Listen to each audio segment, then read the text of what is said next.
Bom dia. Hoje a gente vai falar sobre os protozoários. Os protozoários eles estão inseridos no reino dos protoctistas ou reino dos protozoários. E nós vimos dois grupos até agora, né? Nós vimos os vírus e as bactérias. Então, os protozoários eles já vão ser um pouco diferenciados e a gente vai começar aqui falando sobre as características gerais deles, né? Então, primeira coisa, eles são seres eucariontes, então possuem uma célula que tem núcleo organizado por carioteca, né? Aqui a gente tem 4 desenhos representando os protozoários, ó. Todas elas apresentam núcleo.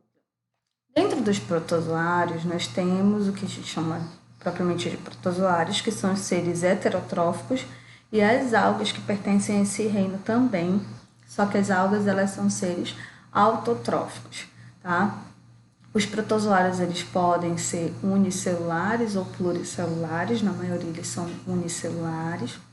Eles podem ser autotróficos, que são aqueles que têm a capacidade de produzir o próprio alimento através do processo de fotossíntese, ou heterotróficos, que são aqueles que não conseguem produzir seu alimento, então eles têm que se alimentar de outros seres para conseguir sobreviver, né, ou de outros nutrientes. Os protozoários eles podem ser parasitas, podem ser predadores, tá? Podem ser saprófagos. O que são saprófagos? São aqueles que atuam no meio fazendo processos de decomposição. Tá? E alguns protozoários eles realizam relações de mutualismo com outros seres. Tá? O que é essa relação de mutualismo? Lembra que é aquela que você tem benefício mútuo, né? Uma troca mútua aí de favores. Então, para a gente falar sobre a estrutura de protozoário, a gente vai adotar como exemplo um paramécio. É o mais utilizado para falar sobre a estrutura do protozoário. E ele vai ter várias estruturas aqui, cada uma com sua determinada função. Tá? Então, a gente vai começar por essas 3 estruturas aqui. Esse sulco oral, por onde vai entrar partículas, né, ou alimento, vai passar por esse citostoma até chegar na citofaringe. Da citofaringe, a gente vai partir uma vesícula, que é onde esse alimento ele vai entrar dentro da célula. E aí nessa vesícula vai acontecer o processo de digestão intracelular, tá?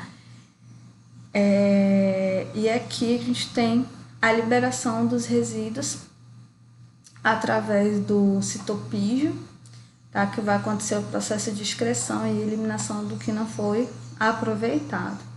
Tá? A gente tem esse tricocisto também, que ele está relacionado à formação desses cílios e para a defesa do nosso paramécio. Tá? O paramécio também ele vai ter os vacúolos, né, vacúolos digestivos, e esse vacúolo, que vai ser um vacúolo muito importante, que é o vacúolo contrátil ou vacúolo pulsátil, porque o paramécio, por exemplo, está inserido em um ambiente de água doce. Então, quando a gente pensa em relação ao meio, ele vai ser mais concentrado em substância. E a gente vai ver que essa diferença de concentração entre ambientes diferentes, a tendência é o seguinte: como ele vai ser mais concentrado, a tendência é que a água ela comece a entrar, tá? Só que se entrar água demais, vai acontecer a lise celular, né? A ruptura da membrana. Isso não é interessante aqui para ele, então ele tem esse vacúolo que fica pulsando para fazer a liberação desse excesso de água aí dentro do nosso paramécio, para que não aconteça esse processo de quebra, de ruptura, tá? E o paramécio ele também tem 2 núcleos, o micronúcleo, que é esse bem pequenininho, e o macronúcleo, tá? O micronúcleo ele tem função reprodutora, então ele vai ser responsável pela reprodução sexuada do paramécio. Eles podem se reproduzir de forma assexuada ou de forma sexuada. Na forma sexuada vai acontecer o processo de conjugação, tá? Semelhante ao que acontece lá com as nossas bactérias. Já o macronúcleo é onde nós temos o DNA principal, que vai estar relacionado às funções metabólicas, tá? De sobrevivência do nosso paramécio. Então, começando falando sobre os protozoários, a gente vai começar sobre algumas características gerais. Antigamente, a divisão dos protozoários, ela era feita, de grupos de protozoários, ela era feita seguindo as características de locomoção, tá? Não é muito utilizada mais essa divisão, tá? Mas em muitos livros a gente ainda traz essa divisão aqui de acordo com sua forma de locomoção. No livro de vocês tem as duas divisões, tá? Então, eles podem ser animais flagelados, que são aqueles que se locomovem através de flagelo, tá? Eles podem ser sarcodíneos, que são aqueles que se locomovem por pseudópodes. Esse aqui, dá pra ver bem o flagelo dele, tá? Esse aqui. Aqui, essa é uma representação de uma ameba. Ela não tem flagelo e não tem cílios. Então, ela usa as projeções da membrana celular para conseguir se locomover. Essas projeções que são chamadas de pseudópodes. Pseudo é falso, tá? Podes são pés. Então, pseudópodes são falsos pés. Conforme ela vai locomovendo esse líquido do meio intracelular, ela vai conseguindo se locomover. Eles também eram classificados como ciliados, que são aqueles que apresentam cílios, como o nosso paramécio, tá? Então, essa é uma imagem real, dá para ver os cílios aqui bem pequenininho em volta dele. Aqui no desenho dá para ver que ele é todo formado por cílios em volta. E os esporozoários, que são aqueles que não têm nenhuma estrutura para locomoção. Então, eles participam do ciclo reprodutivo, né, usando as células do organismo que ele está parasitando para conseguir se locomover. Então, a gente vai começar falando sobre as doenças causadas pelos protozoários, e a primeira doença vai ser a leishmaniose. A leishmaniose, ela tem um ciclo que a gente chama de heteroxênico. O que é um ciclo heteroxênico? É que você tem mais de um hospedeiro, tá? Um ciclo monoxênico é quando você só tem um hospedeiro. E aqui, nesse que você tem mais de um hospedeiro, você vai ter um hospedeiro definitivo e o hospedeiro intermediário, tá? Então, aqui a gente tem os animais sendo o hospedeiro, tá? Então, você tem o mosquito, né? E os mamíferos aí compondo esse ciclo da leishmaniose. Mas antes da gente falar sobre a leishmaniose, a gente vai ver algumas características. Então, primeiro, em relação ao protozoário. O protozoário que causa leishmaniose, ele vai ter algumas formas que a gente vai encontrar ele. Isso vai depender de onde a gente encontra, em que momento do ciclo de vida ele está. Tá? Quando eu falo dessas formas, é para a gente pensar o seguinte. Quando a gente pensa no humano. O humano, a gente nasce, é um bebê, aí depois a gente vai crescendo, vai ficando criança, chegando na adolescência, e assim sucessivamente. Então, dependendo da fase da nossa vida, a gente tem uma forma diferente. Nosso corpo, nossa estrutura, nossas atitudes, elas são diferentes. É a mesma coisa aqui no protozoário. Então, no caso da leishmaniose, a gente só vai ter duas formas. A forma mastigota e a forma promastigota. Tá? A forma mastigota, ela vai ser encontrada quando o protozoário está nos mamíferos. A forma promastigota, ela vai ser encontrada quando ele estiver no inseto. Então, aqui a gente tem duas imagens, olha, isso aqui é dentro da célula, esses pontinhos aqui são as formas amastigota, e isso daqui são as formas promastigota, ó, que já é flagelada. Então, isso aqui é no mamífero, isso daqui é no inseto. O inseto que vai ser responsável aí por fazer a transmissão da leishmaniose vai ser o mosquito palha.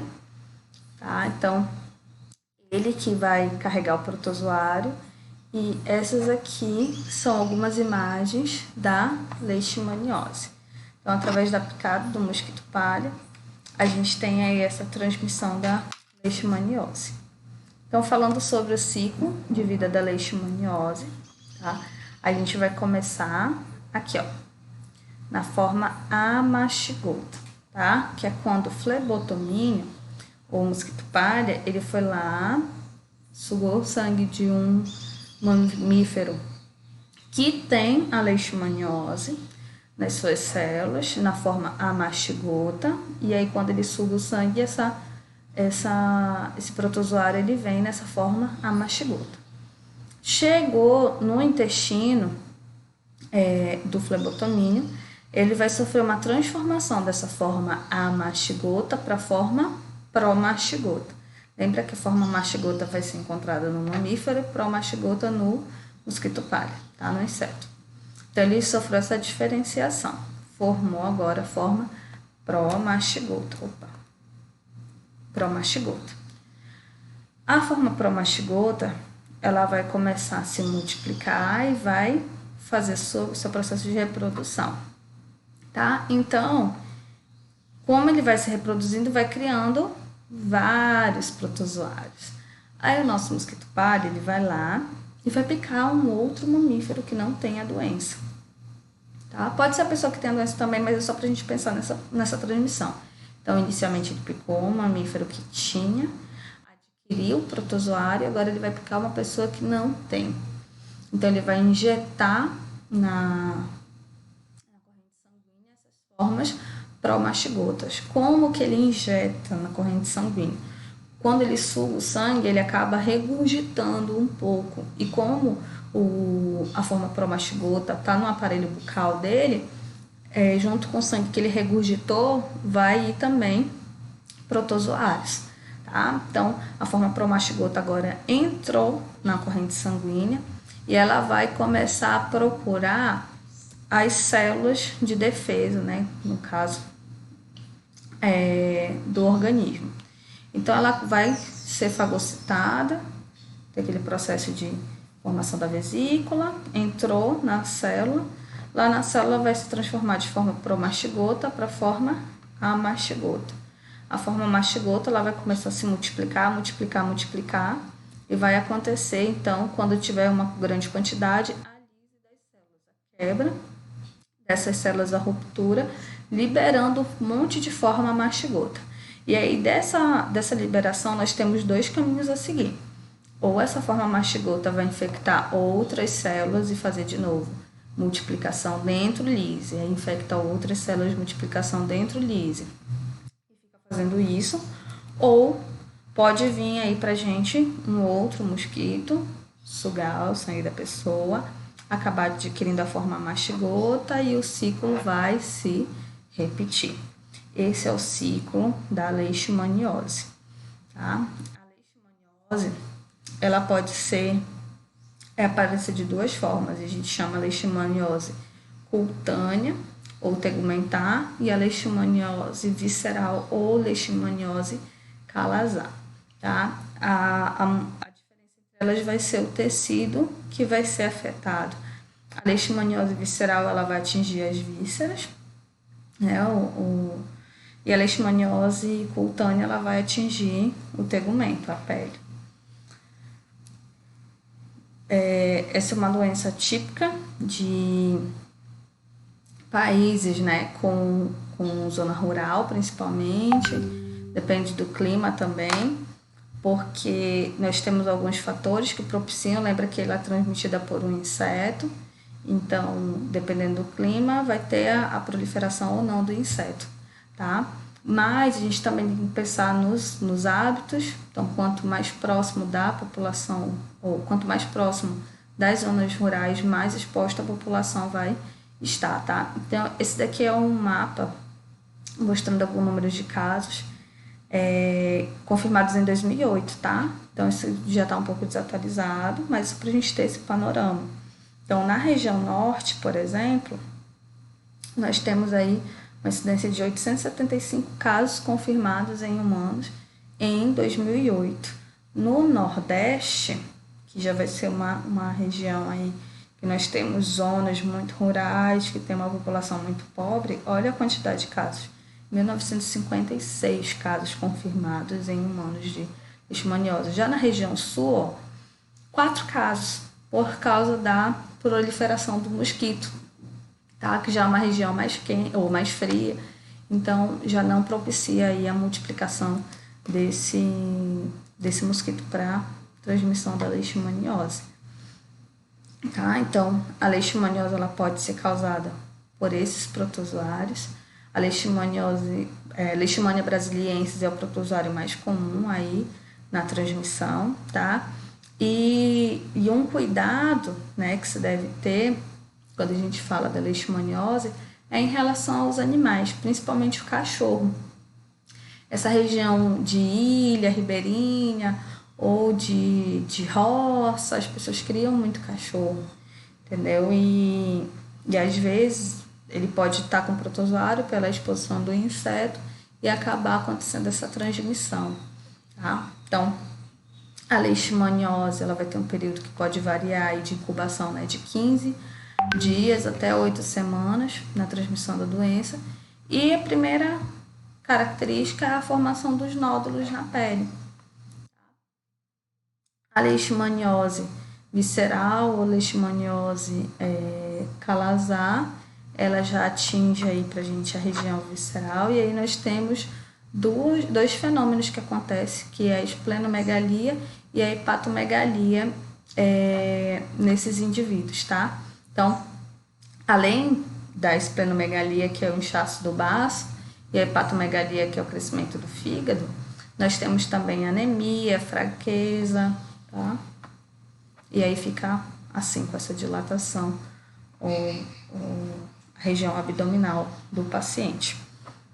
Então, quais que são as medidas de profilaxia para a leishmaniose? Primeiro, tratar os doentes. Se você acaba com o protozoário, você acaba com a propagação, né?